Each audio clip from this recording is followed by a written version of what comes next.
Buenas noches, reciban un saludo. En este espacio he querido hablar de un tema que llama bastante mi atención, ¿sí?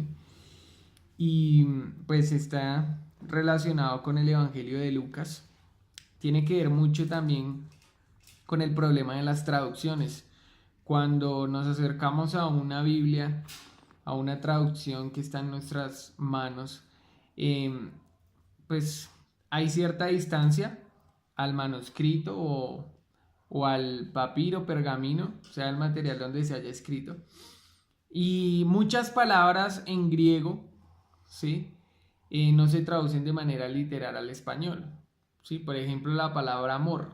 Encontramos la palabra amor muchas veces en la Biblia, pero cuando uno va al griego, encuentra que el griego para hablar del amor tiene varias palabras o categorías, que sería ágape, filial, eros. Y eso mismo pasa en el Evangelio de Lucas, digamos que con una problemática que he identificado y es la traducción para referirse a la palabra, ¿sí? Encontramos en la actualidad investigadores, exégetas y en el contexto religioso personas que hoy hablan del logos y el rema. Y muchos afirman que el logos es la palabra escrita, la palabra que está registrada. Otros lo afirman como el hablar, el decir algo. Y el rema, hay quienes dicen que es una palabra específica para un tiempo específico, para una hora específica, para una situación específica. En otras palabras, algo así como una revelación en un momento oportuno. Al leer el Evangelio de Lucas, específicamente en el capítulo 4, que es la tentación de Jesús, pues hay elementos que llaman la atención, ¿sí? Sabemos que los investigadores mmm, dan a entender que existe un paralelo aquí entre Jesús o entre este pasaje de la tentación de Jesús y el Éxodo, ¿sí? Un paralelo entre Jesús y Moisés. Fue llevado al desierto 40 días, 40 noches, el pueblo fue llevado al desierto 40 años y fueron tentados. Específicamente el versículo 4 dice: Jesús respondiendo le dijo, escrito está, no solo de pan vivirá el hombre, sino de toda palabra de Dios. En el versículo anterior el enemigo le dice a nuestro Señor Jesús, convierte estas piedras en pan. Y el Señor Jesús le respondió, escrito está, no solo de pan vivirá el hombre, sino de toda palabra de Dios. Cuando uno va al griego, la palabra para referirse a toda palabra de Dios es rema, no es logos. Entonces llama la atención, ¿sí? Teniendo en cuenta el significado que se le da hoy al logos y al rema. También en el capítulo 5, versículo 1 y 9,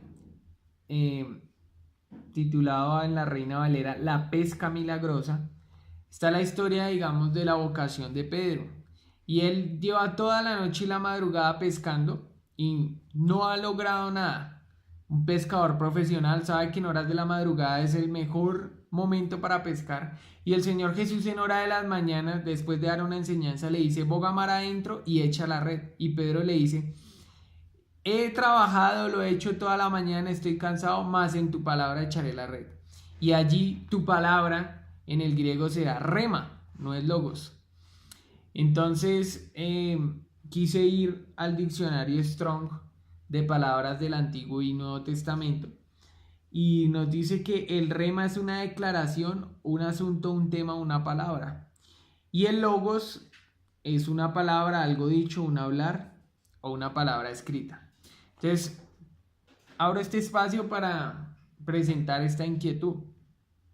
Realmente Lucas, ¿por qué deja manifiesto o por qué escribe y hace una diferencia entre el logos y el rema?